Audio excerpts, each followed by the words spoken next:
Ndugu zangu Waislamu, kwa mukhtasar wa hali ya juu, khutba yetu inasema kisa cha kutaka kuchinjwa Nabii Ismail alayhi salam. Kisa ni kirefu ndugu zangu, lakini namuomba Allah anijalie kuifikisha kwenu kwa mukhtasari wa hali ya juu. Kisa hiki kimetajwa ndani ya Qur'ani tukufu katika suratu Safat aya nambari 99 hadi 111. Msikilize Allah subhanahu wa ta'ala alipokuwa akimzungumzia baba wa manabii, baba wa tauhid, baba wa iman, Ibrahim alayhi salam.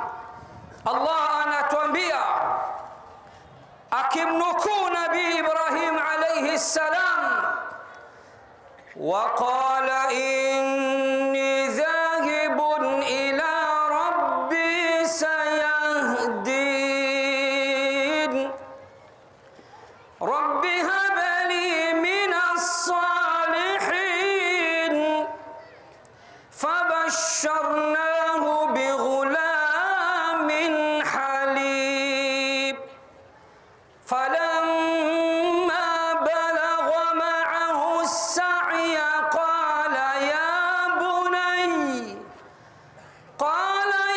بني إني أرى في المنام أني أذبحك فانظر ماذا ترى قال يا أبت افعل ما تؤمر ستجدني إن شاء الله من الصابرين. Nabii Ibrahim alayhi salam, watu wake walipomfanyia vituko mbalimbali, kituko cha mwisho walimtumbukiza ndani ya moto. Allah alipomuokoa akamtoa salama salmin, akawaacha watu wake na akaondoka, akasema inni dhahibun ila rabbi sayahdin, hakika yangu mimi Ibrahim sasa ninaondoka, ninaelekea kwa Mola wangu mlezi, naye ndiye atakayeniongoza. Kisha Ibrahim akamwomba Mola wake Allah amjalie mtoto mwema, Allah amjalie kizazi chema. Akasema rabbi habli minas salihin, Mola wangu mlezi, nijalie nitunuku mtoto atakayekuwa miongoni mwa wema. Hapo ndipo Allah alipopokea dua yake, ni papo kwa hapo akasema Allah, fabasharnahu bighulamin halim, tukambashiria mtoto aliyempole kabisa. Ismail akapatikana ndugu zangu, Ismail akaanza kukua ndugu zangu. Kwa mujibu wa maulama, alipofika miaka 12 au 13 takriban, Nabii Ibrahim alayhi salam akaanza kuota ndoto mfululizo. Na Bwana Mtume Muhammad sallallahu alayhi wasallam anatuambia kutokana na hadithi ya Abdullah ibn Abbas, رؤيا الأنبياء وحي ndoto ya manabii ni wahyi. Iblis, shaitan, hawezi kumchezea nabii katika manabii akamletea ndoto za uongo. Ibrahim alayhi salam akawa anaota mara kwa mara akiwa anamchinja mwanaye wa pekee, mtoto wake wa pekee, ambaye baadhi ya ulama usira wa tarikh wanatuambia amempata akiwa mtu mzima, takriban ana miaka 90. Nabii Ibrahim ni katika manabii waliopewa mtihani wa kuchelewa kupata mtoto kama alivyopewa Zakaria alayhi salam. Ibrahim amekuwa ni mkubwa, umri umeenda sana, ndipo Allah anampa mtoto wa kwanza anaitwa Ismail ibn Ibrahim alayhima wa ala nabiyina afdalus salati wassalam. Alipofika miaka 12 13, ndoto inajirudia mara kwa mara. Ibrahim hapo ndipo alipozinduka, akaona hii ni wahyi kutoka kwa Allah, akaona hili ni agizo kutoka kwa Allah, akaona huu ni mtihani kutoka kwa Allah. Ibrahim hakukurupuka ndugu zangu, hakutumia udikteta ndugu zangu, akamwita mtoto wake wa pekee, akakaa naye kikao, akamwambia ya bunayya inni ara fil manami anni adhbahuk, ewe mwanangu, inni ara, hakadha bifi'li almudari' alladhi yufidu التجدد والاستمرار والاستحضار. إني أرى أي رأيت وأرى وما زلت أرى. mwanangu, mimi nimeota na ninaendelea kuota, ninaona usingizini mimi na kuchinja. Fanzur madha tara, mwanangu tafakari, mwanangu angalia, kisha unipe mrejesho, unaonaje? Tazama huyu mzazi aliyemfanya mtoto wake kuwa rafiki, si mzazi dikteta kama mimi na wewe, si mzazi mwanajeshi ndani, mguu sawa mguu pande, lala na kuchinja, mimi ndio baba yako, bali anamsikiliza mtoto wake, bali anachukua rai ya mtoto wake. Angalia mtoto aliyemwema Ismail alayhi salam, hakutaka kupewa masaa wala masiku, akasema nini? Qala ya abati if'al ma tu'mar, papo kwa hapo, tit for tat. Ismail akajibu papo kwa papo, akasema ewe baba yangu, hakuna haja ya kutafakari, hakuna haja ya kufikiria, hakuna haja ya kunipa muda, haraka iwezekanavyo tekeleza unachoamrishwa na Mola wako. Tazama mtoto mwema huyo, sio watoto wa sasa waliodata na wakajizima data, ambao wanawapingia wazazi wao na kuwaasi, wakati Qur'ani imesema imma yablughanna indaka alkibara ahaduhuma au kilahuma fala taqul lahuma uff. Wazazi wako wawili wakifikia utu uzima wote wawili au mmoja wapo, basi usimwambie hata neno la uff. Mzee naye kadata dingi, na yeye bwana kila siku ni kelele tu. Hakusema hivyo. Ismail anamtii baba yake katika suala la kupoteza maisha yake, kwa sababu anajua baba yake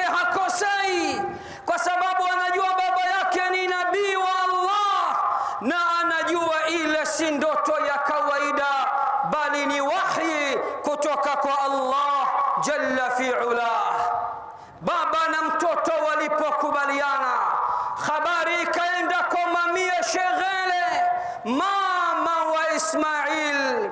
Hakulia, hakupiga kelele, hakusema wewe umezidi, wewe unagenda na mimi, wewe mtu mzima hovyo, wewe umechanganyikiwa, wewe kadha wa kadha. Mama naye akakubali. Allah anatupa picha halisi, anasema falamma aslama, hakadha bialif almuthanna, walmuthanna yurfa'u bilalif wa yunsabu wa yujarru bilya. Falamma aslama, pindi ambapo Ibrahim na Ismail wote wawili walipokubali kusalimu amri ya Allah, walipokubali kutekeleza amri ya Allah, kutekeleza agizo la Allah, sasa Ismail anachinjwa. Ndugu zangu, angalia, kuna riwaya inasema Ismail kamtaka baba yake amchinje kifudifudi na wala asimchinje chali, kwa sababu akimlaza chali wakati anamchinja ataona uso wa mtoto wake, ataona machozi ya mtoto wake. Ilimbidi ambindue mtoto wake, amchinje kinyume nyume, amchinje mtoto wake kifudifudi. Falamma aslama wa tallahu liljabin, wote wawili walipokubali kutekeleza agizo la Allah, Ibrahim akamlaza mtoto wake kifudifudi, akalinoa vizuri kisu chake, kila akiweka kisu, kama alivyosema mmoja katika wema waliopita, As-Sadi, Allah aliweka katika shingo la Ismail ngao ya shaba, ndugu zangu, ili kisu kikatae kuchinja. Subhanallah, Ibrahim yuridu an yadhbah wa Ismail yuridu an yudhbah, wa rabbu Ibrahim wa Ismail la yuridu an yudhbah. Ibrahim alikuwa yuko tayari, sasa anataka kumchinja mtoto wake. Ismail naye anataka kuchinjwa, lakini Mungu wa Ibrahim na Ismail, Mola wa Ibrahim na Ismail, hataki Ismail achinjwe. Kuna riwaya inasema kila kipitisha kisu kinadunda, kinakataa kuchinja. Kumbe Allah unataka nini? Ni wewe uliyemletea wahyi mara kwa mara mchinje mtoto wake, lakini alipoanza kuchinja yuko serious, unakataa achinje. Allah alitaka kumpima Ibrahim alayhi salam. Allah alitaka kujua ukweli wa Ibrahim alayhi salam. Allah alimjaribu Ibrahim alayhi salam. Na Ibrahim, ndugu zangu, kwa mujibu wa ulama usiyari wa tarikh, ni nabii wa pili kwa utukufu baada ya Mtume Muhammad sallallahu alayhi wasallam. Yani Ibrahim ndio namba 2 kwa utukufu na kwa kila kitu. Allah anasema alipomwelekeza kifudifudi anataka kumchinja, anahangaika, kisu kinadunda, anarudi tena, ndipo Allah akamnadi Ibrahim. Ndipo sauti ikatoka mbinguni, wanadainahu ayya Ibrahim. Hapo ndipo tukamnadi, hapo ndipo tukaanza kumwita, ewe Ibrahim, stop, usiendelee kumchinja mtoto wako. Inna kadhalika najzil muhsinin ya Ibrahimu qad saddaqta ar-ru'ya wa nadainahu ayya Ibrahim, na tukamnadi kutoka mbinguni, ewe Ibrahim, qad saddaqta ar-ru'ya, hakika tayari umekwisha sadiki ndoto, umekuwa tayari kutekeleza wahyi na agizo la Mola wako mlezi. Inna kadhalika najzil muhsinin, hakika sisi hivi ndivyo tutakavyowalipa watendao wema. Baada ya kuambiwa usimchinje, kipi kilichotokea? Yapi yaliyojiri? Jibril alayhi salam akaanza kupasua mawingu ya mbingu zote mpaka wingu la mbingu ya dunia, huku akiwa amemkamata kondoo. Wafadainahu bidhibhin adhim, na tukaleta fidia, tukamletea Ismail fidia. Badala ya kumchinja yeye, tukamleta fidia kondoo aliyenona kabisa, kondoo aliye mtukufu kabisa. Abdullah ibn Abbas anasema kondoo huyu aliandaliwa, alikula misosi ya peponi miaka 40. Kondoo ambaye alikuwa ni mweupe, mwenye macho makubwa, mwenye mapembe yaliyo mazuri kabisa. Ndipo sasa fidia ikashuka. Kondoo aliyekula, aliyeishi katika pepo miaka 40 akaletwa, na hatimaye Ibrahim akamchinja kama fidia badala ya mwanaye wa pekee Ismail alayhi salam. Ndipo Allah akasema watarakna alayhi fil akhirin, tukaacha sifa njema za Ibrahim baada ya kuondoka kwake kwa wale watakaokuja. Angalia leo mimi na wewe tunamzungumza Ibrahim alayhi salam kwa utayari wake, kwa kumtii kwake Mola wake, na kwa kutekeleza kwake maamrisho na maagizo yake. Salamun ala Ibrahim, salam salam juu ya Ibrahim. Kadhalika najzil muhsinin, hivi ndivyo tutakavyowalipa watendao wema. Innahu min ibadina almu'minin, hakika yake Ibrahim ni miongoni mwa waja wetu walioamini kabisa. Kwa ufupi ndugu zangu, kisa kiko hivyo, na kuanzia hapo imekuwa sunna kwa ummatu Muhammad na kwa waislamu wote kwa ujumla kuchinja. Ndugu zangu, ala fadahu ayuha almuslimun, fa innaha sunnatu abikum Ibrahim wa sunnatu nabiyikum Muhammadin sallallahu alayhi wa ala alihi wa sahbihi ajma'in. Tuchinje Waislamu, kwani ibada hii ya kuchinja ni mila ya baba yetu Ibrahim, ni sunna ya baba yetu Ibrahim, lakini pia ni sunna ya mtume wetu Muhammad sallallahu alayhi wasallam. Katika hadithi iliyo sahihi, bwana mtume amechinja dhaha bikabshaini amlahaini aqranaini dhabahahuma biyadihi wa samma wa kabbar. Bwana mtume sallallahu alayhi wasallam aliwahi kuchinja kondoo wawili walionona, wenye mapembe mazuri, weupe. Kawachinja kwa mkono wake mtukufu, akasema bismillah wallahu akbar. Ndugu zangu, kwa kumalizia, mnyama unayetaka kumchinja hakikisha amefikisha vigezo na masharti ya kisheria, na kwa haraka vigezo na masharti ya kisheria.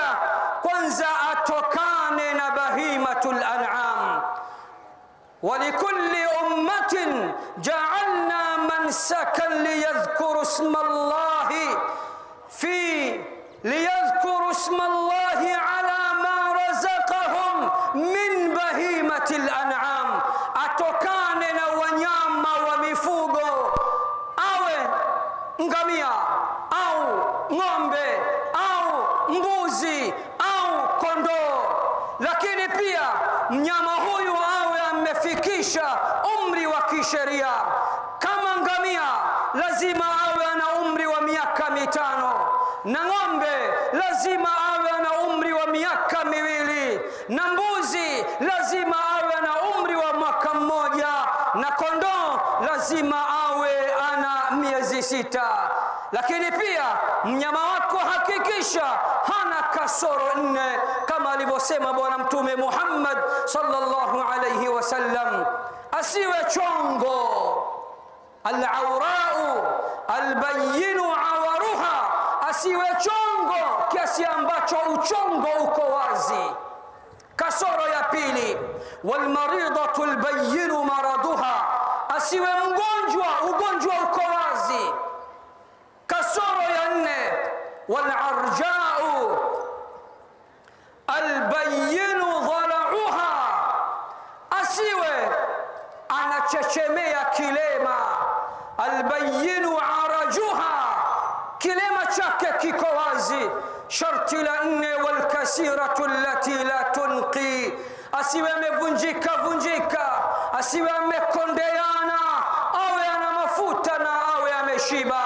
Na sharti la mwisho, an takuna al-udhiyatu fi al-waqti al-muhaddad shar'a, uchinje katika wakati wa kisheria baada ya kumalizika kwa swala ya Eid kama hivi mpaka siku ya mwisho katika masiku ya ayamu tashriq. Yani kuchinja ni siku 4 mfululizo, leo siku ya Eid na siku 3 mbele za ayamu tashriq. Mwisho kabisa Waislamu, ujumbe wa Eid unasema kama ifuatavyo: nchi yetu inatarajiwa kuingia ndani ya uchaguzi mwaka huu, na tathmini yaonyesha chaguzi hizi huwa zinaleta rabsha, ghasia, mtikisiko wa amani na utulivu na wa kitaifa kwa ujumla. Wito wangu kwa Waislamu na Watanzania, sisi tustick na taifa, tusistick na watu. Sisi tulipambanie taifa, tuhakikishe taifa hili linabaki kuwa salama salmin, kwa sababu bila ya usalama, amani na utulivu tusingejiachia leo katika viwanja hivi vya madenge kwa mapana na marefu. Tuliombee taifa letu kila la kheri, tuliombee taifa letu Allah aendelee kulilinda, liendelee kuwa taifa la amani, taifa la haki, taifa la usalama, taifa la utulivu, taifa la maelewano na mshikamano baina ya watu wake. Tuige sunna ya Nabii Ibrahim ambayo leo tunamwiga kuchinja, tumwige pia katika kuliombea taifa, kwa sababu Ibrahim alisema rabbi ij'al hadha albalada amina, Allah ujalie mji wangu huu uwe ni mji wa amani. Tuendelee kuliombea taifa letu, lakini pia tumuombee rais wetu, kwa sababu Allah atakapompa uwepesi ndo katupa uwepesi sote. Mwisho kabisa, tusiwasahau ndugu zetu wa Falastini kwa yale magumu wanayoyapitia, miaka nenda miaka rudi, ulimwengu mwatelekeza, hakuna anayewatazama, watu wote wameridhika wauawe, watoto wadogo, akina mama, wazee, misikiti, mahospitali yanavunjwa na kubomolewa kila siku, kisa na mkasa, kwa sababu wao ni wa Palestina na wao ni Waislamu. Tuwakumbuke kwa dua, tumombe Allah amwangamize kila dhalim katika ulimwengu huu na amnusuru kila madhlum katika ulimwengu huu. Allahumma a'izz al-islam wal muslimin wa adhill ash-shirka wal mushrikin wa dammir a'da'aka a'da'ana ad-din a'da'a ad-din wansur juyush al-muslimin fi masharik al-ard wa magharibiha ya rabb al-alamin. Allahumma ij'al Tanzania amina mutma'inna رخاء سخاء وسائر بلاد المسلمين. اللهم وأنزل الطمأنينة والسكينة والبركة والخير علينا، صب علينا الخير صبا صبا، ولا تجعل عيشنا كدا كدا. اللهم أعد علينا أيام العشر، اللهم أعد علينا أيام ذي الحجة سنين بعد سنين وأعواما بعد أعوام، ونحن في صحة وعافية. سبحان ربك رب العزة عما يصفون، وسلام على المرسلين، والحمد لله رب العالمين. وتقبل الله منا ومنكم، وعيدكم مبارك.